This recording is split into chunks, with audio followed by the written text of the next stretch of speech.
Y'all, the October challenge is off the chain. We finished week 1. We just started week 2 today, and it is a beast, but we are getting it in, and we are really enjoying Trap and Tone. At least I'm enjoying it, y'all. I feel like I'm getting into the best shape of my damn life with LASHAE. Y'all can sign up for the challenge. You won't be eligible to get any of the prizes, but you can actually get the workouts from going to ifyoucanmove.com and signing up. Okay, tell them that Bondy Blue sent you. Y'all can use my email, bondy.brittany@gmail.com, which is always down below in the description box, along with the link for the websites. And also, don't forget to try the TLCT, y'all. NutriBurst, I live by it, okay? Y'all think we be playing, all of the reality stars and everybody be trying to sell y'all the NutriBurst and the tea, and y'all think we bullshitting with y'all. Y'all can keep playing if y'all want to, but y'all see us. Okay, we're getting it together. I ain't all the way there yet, but I'm on my way. I'm better than I was 5 months ago. 6 months ago, child, I'm better than I was this whole time. Okay, so if y'all trying to get in shape, you're trying to start your workout journey, please check out LASHAE and ifyoucanmove.com. And also, if you want to purchase TLCT or any of their products, the NutriBurst, please buy it from me. Link down below. All right. Hey everybody, what's up? It's your girl Bondy Blue, and I am back for Sistas. I know I haven't been back in 2 weeks for Sistas. I kind of forgot. And then somebody reminded me, and now I'm back on it. And I'm glad that I watched, because it was actually good, the 2 episodes that I watched. So this is episodes 4 and 5, or 5 and 6. I can't remember which one. It'll be correct in the title, okay? So let's go ahead and get into it. First of all, before we continue, I just want to say cheers to everybody, because democracy has won. So Zach is catching a ride from Fatima, Andy's assistant. You know, she rolled over his bike the last time we saw Sistas, all right? And Zach is in the car going off about how he just knows that Karen is hooking up with Aaron. And she said that nothing was going on between her and Aaron, but he just knows that something is going on between her and Aaron, even though she told him that their relationship is over. We not together no more, Zach. Like, get over it. Like, what is the issue? Why are you in this lady car getting yourself all upset with this thick ass lady who got money, connections, and a nice dress on? Like, what is the issue? Focus on what's in front of you. Okay, that's just how I feel. Cause sis was fine. Like, I'm just saying, Fatima is fine. So I just didn't understand. Like, what's the problem? I understand the heart wants what the heart wants. But geez Louise, Zach, it's over, okay? So when Fatima drops Zach off in his broken bike, she gives him her phone number and tells him that he can call her anytime he needs anything, okay? He apologizes for his stank-ass attitude, and then we see him go up to the hotel room where Karen and Aaron are. And mind you, Aaron has his face in the place. Shout out to Roxanne for its rocks on YouTube if you didn't know. Room service comes up to the room with champagne and flowers, I believe. And he says, hey, won't you let me take that and you can open the door? And room service is like, sir, no, I cannot do that. I'll take it myself, okay? He tries to take it, but because Aaron's face is in the place, he didn't hear anything. So room service just leaves. Zach takes this time to pull out a screwdriver and break into the hotel room. Child, let me tell y'all something. I don't know the last time I've been to a hotel where somebody could actually break into the hotel room with a screwdriver. I can't tell you the last time I've seen a regular lock on a hotel room door. I was just kind of like, oh, word? It's not like an auto-magnetic situation? Never mind. He breaks into the hotel room. And like I said, Aaron's face was in the place. So he pushes him off of Karen, and then Aaron pushes him back. But you can tell Aaron really doesn't want to fight, because if he was, he'd have beat the brakes off of Zach as soon as he bust into the room. Zach now remembers that he was stabbed in the side, so he keeps grabbing his side. And of course, Karen is trying to keep the two of them apart, wearing a nice wig, mind you. Okay, Karen's wig was really cute. Thank God. We were so tired of the last wig. It just was not a vibe. There was a hump in it. Yeah, you know, we just weren't, loving it. This wig, super, super cute. But either way, he's upset with Karen. Even though Karen told him she didn't want to be with his ass, he still, for some reason, feels like he's been betrayed. That's right. We ain't gonna never be together. Like, all right, bye. Like, nobody asked you to sneak into this hotel room and break up what I had going on in my place with his face? Like, what? Karen says that they are over, and then he tells Karen that Aaron's wife killed herself because of Karen, and she's in here fucking him. She was like, wow, Zach, low blow. All right, at the same time trying to keep Aaron from pretending like he wants to fight Zach. Child, please. Security comes into the room, and for some reason, Zach thought he was going to be able to just walk on out the room as if nothing happened. But security was like, stop resisting. Put your hands behind your back. You know, and he's been stabbed on the side. So Karen's like, wait, you know, and we're upset. We didn't want Zach to get arrested. But at the same time, it's like, how many times are you going to let your temper control your life? You are what? How 30-something years old? Get it together, Zach. This was just stupid, and there was no need for this. You and this girl are not together, and you broke into a hotel room to start a fight with a man over some snatch that wasn't even yours anymore. You needed to take your ass over to Danny's house and let her out of them handcuffs and just go on to bed. Like, you got stabbed the other day, and I haven't seen you take a nap yet. Once security takes Zach's dumb ass out of the room, Karen can't stay here now, okay? Everything has been ruined. This is bullshit. She's ready to leave, but of course, Aaron is trying to make her stay because Aaron would love to put his face back in what? The place. Then he asked her if she's going to go and bail Zach out of jail, and she was like, fuck him. She just knows she can't stay there, okay? So she leaves. Then we see Sabrina, y'all. Sabrina trying to get Andy's ass out of bed, but she's still feeling sorry for herself. Sabrina's job called her, and she has a meeting to get to. Then she gives Andy her credit card so that Andy can get her sorry ass up and go find something to wear so she can go to her job and give Bellamy a nut check. When she told her that one little card wasn't going to be enough and then took her whole wallet, I was like, oh, really? You couldn't go to Marshall's and find you something cute to wear, sis? Danny, okay, like I said, wakes up to Preston standing over her in his cowboy hat. And he's handcuffed her or chained her to the bed. I'm not sure which one it is. Either way, at first, it was cute because she handcuffed him. And he was like, nah, now you got to beg me to get out of the handcuffs. And she was like, no, I'm not going to beg you. And then when he said, come on, gal, I know you can beg better than that. It just was like all of the universal consciousness of all of the slaves and all the black people that have been killed in Jim Crow just came rushing up through her spirit. And she was all of a sudden turned off. This shit was no longer cute. And you need to let me up out of these damn handcuffs before I go off on your ass. Okay. Now, the conversation went a little bit too long because y'all know how Tyler Perry loves to say the same thing over and over again, okay? So she had to say quite a few times, unlock these damn handcuffs, let me out of these damn handcuffs, let me out, let me out, let me out. Eventually, he lets her out once he realizes that she's really upset. And he's like, wait, what did I do wrong? You know, because he's like, you did this same shit to me yesterday. What is the problem? And she's like, you know, you can't do stuff like that to black people, especially after you just told me you have a racist ass family. How you gonna put chains on me and then give me a pot to piss in? Okay, the wording of that.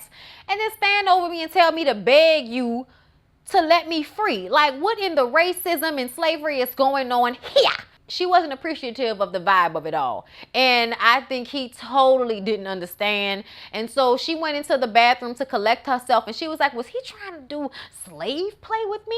And then she walks back outside and he's gone. Then for the rest of the day, while she's calling his ass, he's not answering any of the phone calls. Drop Preston. Because at the end of the day, even though I do feel like she's tripping, I also feel like you should understand how she may feel. And if that's the case, you definitely didn't need to ghost her because this shit didn't turn out the way you expected it to. Understand that there's some nuance here. There's some context here, okay? So Preston kind of worked on my nerves, even though Danny worked on my nerves too. So aggravating ass Pam wakes Karen up from sleep on the sofa at her shop. She thought that she would have had a good time last night at the hotel. And Karen was like, how did you know I was at a hotel? And then she explains how she just knew she was at a hotel with Zach. And so she sent flowers and champagne to the hotel room. Karen asked, how did she know that she was at the hotel? And she says that she saw the key that Karen had in her bag. So then she told Zach. So I'm like,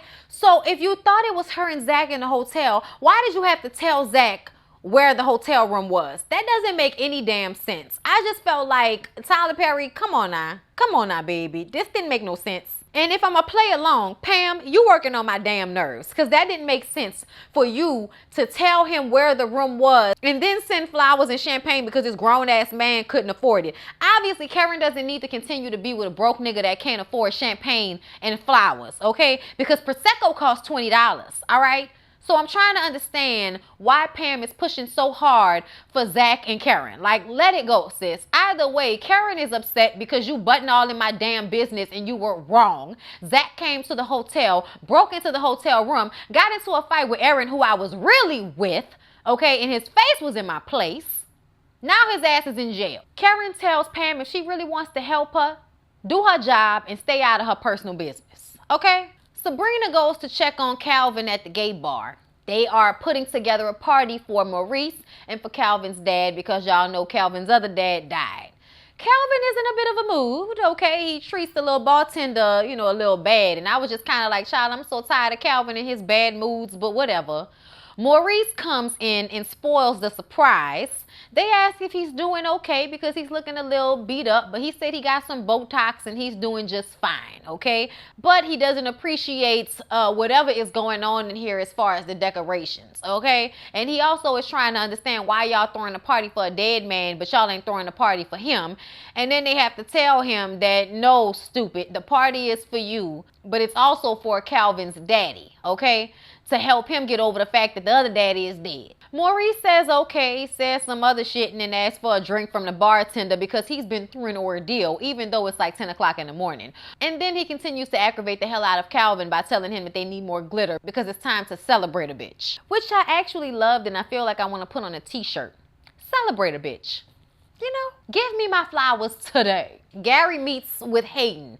Y'all know that Hayden works at Andy's law office, and Fatima asked Hayden to help Andy, and now Andy is asking Hayden to help Gary's crazy ass, okay? Now, they sit down and talk, and basically Hayden says, it doesn't look good for you, brother, but Andy said that you're innocent, so I'm trying to help you. So Gary, do you think your girl is a hoe or something like that? Like, I'm just so confused as to why he always thinks that Andy is having sex with everybody that she comes into contact with, but it's really obnoxious. But Hayden clocks what this is, okay? So he asked him about why he put money in Andy's account if he's so innocent. And he says because he knew his wife, his ex-wife, was up to something. And Hayden is like, well, you know that caused her to lose everything, right? And he was like, yeah, I know about that, but I'm going to fix it. I'm going to help her. I got somebody I know on it. And Hayden asks, well, do you want to tell me how? Because any little bit of information that can help me in your case will help me get you off. And he doesn't want to tell him about whatever it is that he's doing to get this money to help Andy. Gary mentions how amazing Andy is for sticking by his side regardless of how bad this looks for him.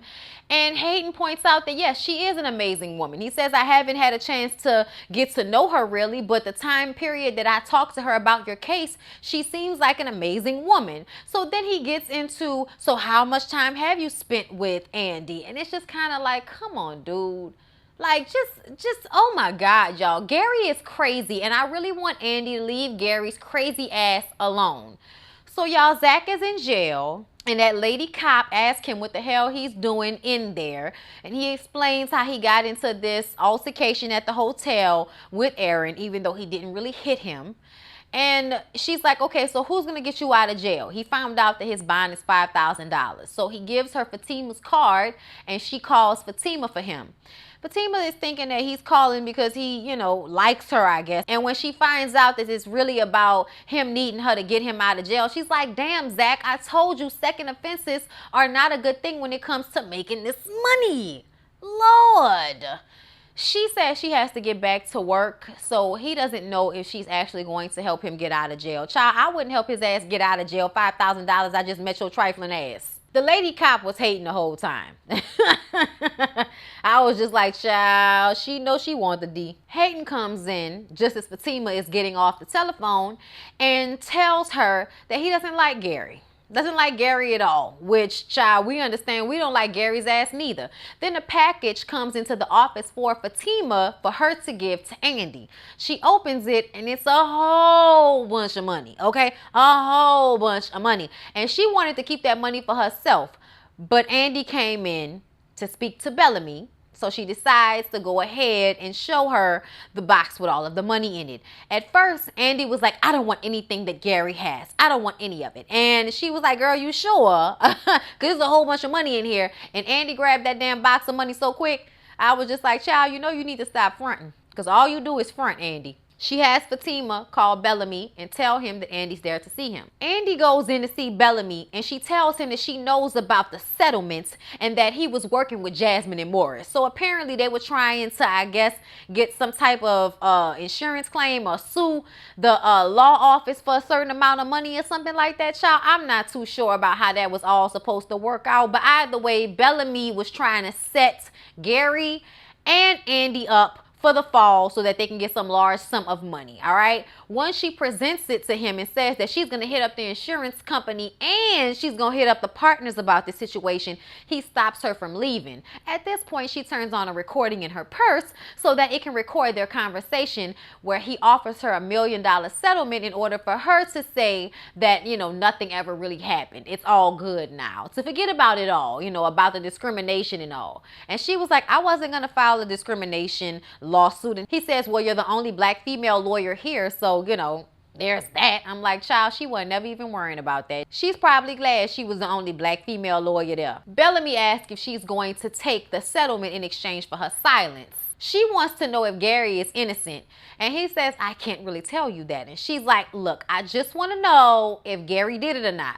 And he's like, I may or may not have some information about Jasmine and her manipulating his business files and things of that nature. So after he says that, she storms out of his office and goes over to the conference room where the partners are having a conversation with Hayden. And her boss actually decides to hear her out. And she says that the FBI took all of the evidence to prove that Bellamy was working with Jasmine and Morris in order to get some type of settlement from the law office. Once the boss decides he will hear her out and he will look into it and try to see if he can get that same evidence that the FBI confiscated, she walks out of the office very happy, overly emotional. And then Fatima is like, Andy, girl, is everything okay? And she's like, yes, everything is fine.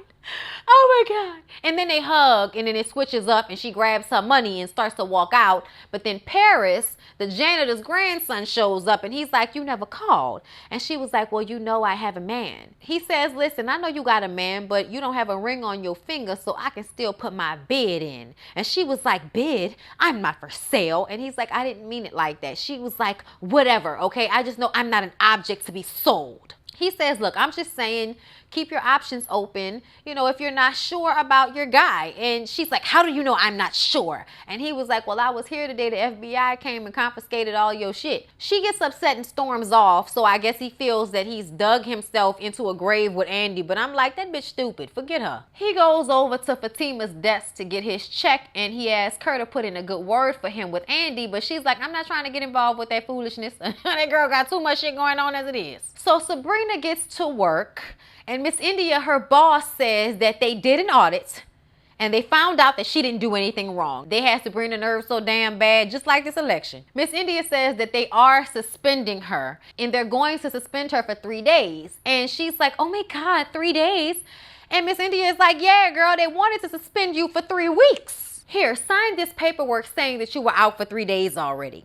She signs the paperwork and then she's like, so wait, am I suspended or not? And it's like, oh my God, Sabrina. I mean, Tyler Perry, Sabrina, whoever is stupid, what is the damn deal? Why don't you understand that she was saying that by signing this paperwork, you're saying that you already were gone for the 3 days. So now you can get back to damn work today. Like, I was just kind of like, what's going on? Like, make it make sense, Jesus. Either way, Miss India says that there is a new employee. Yeah, a nice looking man. I was just like, ooh. I was like, oh, all right then. This is going to be an issue. But Sabrina thinks that this guy is coming in to replace Maurice. So she calls Maurice down at the gay bar and tells him that he needs to bring his ass back to work because they're about to try to replace him. I was just like, I mean, he's out. Y'all can always use another bank teller in this empty ass bank. Why are you getting this man all upset? He did just get out the hospital. However, once he hears that there's a fine man involved, he comes limping his ass down to the bank to see about his job. Danny gets a call from one of the boys down at the airport. Okay, I don't know whether it was her boss or not, but he's worried about Zach. Zach didn't show up for work. And she's like, all right, let me find out what's going on. So she calls Karen, and Karen tells her that Zach's ass is in jail. And she's like, you left him in jail? And Karen is like, he is not my responsibility, and he should have thought about that before he did something illegal, okay? Andy comes into the shop just as Karen is getting off the phone with Danny, and she tells her how she doesn't know if she really wants to stay with Gary, because a lot of the things that Gary's ex-wife Jasmine said about him are true. He is controlling. He did try to move her out into the damn country to separate her from her family and her friends. She don't know if he's to be trusted in a relationship, even though she's starting to believe that Jasmine, Morris, and Bellamy were definitely trying to set him up for the embezzlement. Karen, being the smart person on the show, along with Danny, wonders, where did the $250,000 that Gary gave Andy come from? She's not worried about where it came from. I said, see, this is why you in the situation you in right now with all of your shit confiscated by the FBI, because you don't ask enough damn questions, okay? But then she wants to ask questions about where Zach is. And when Karen tells her that Zach's ass is in jail, she says, oh, that's a nice dress, Karen. It looks like wallpaper. Free my Zach. I was just like, oh, well, I guess. Child, Maurice ass come limping into the bank trying to make sure the new guy doesn't take his spot. And then he's screaming at Sabrina, telling her that she doesn't need to train him. He will train him. And I'm like, that man is straight. He don't want you, okay? Sabrina tells him she can smell the liquor on him, and he got his best gay club shirt on, real purple and pink and floral and paisley, all the way open down to the chest. And I'm like, didn't nobody ask you for this attire at the job? You need to button that up to the neck, Maurice. Andy comes in so she can get her a safe deposit box to put all of her $250,000 in. And Maurice is being rude to the new guy, asking him if he fucked India to get that job. I was just like, child, give it a rest. Do you want to have sex with him, or do you want to offend him? Pick one, Maurice, okay? Better yet, take your ass home and sleep off all that alcohol you was drinking before you came up in here gonna be messing up people's money. Child, Zach is still in jail, and we find out what the issue is between him and the lady cop. The lady cop says that back when they was in school, him and his homeboys had a bet on who could smash first. And he smashed her and then dumped her and never called her again. So she was just a conquest. So she's been feeling some type of way ever since high school. And she wants a real apology from him. And she offers to let him out of jail in exchange for a date and a real apology. And once he apologizes, she said she can't get him out of jail anyway, and she wouldn't give up $5,000 of her hard-earned money for his ass. Either way, he's been bailed out. When he gets outside, it's Fatima. Fatima must really like Zach. Something might happen between the two of them. I'm interested because she's fine. Aaron comes to Karen's shop to see about her. He has not gotten her off his mind, and he still wants to put his face in the place. Now, she tried to act like she didn't want to go out with him, but he convinces her to leave the shop with him. Danny tells Sabrina about what happened with Preston in the handcuffs, and she didn't really understand at first that there was a racial, connotation to what was going on. But after it was explained about the gal and the cowgirl hat and, the chains and everything, it came into perspective for her as well. Andy goes to see Gary, and he says that he's still working on fixing the issue with her losing everything. And I didn't know at that point whether he had sent that money or not, because it seemed as if he was still working on it. So I was kind of confused. But at the end of this conversation, we find out that he did send her that $250,000.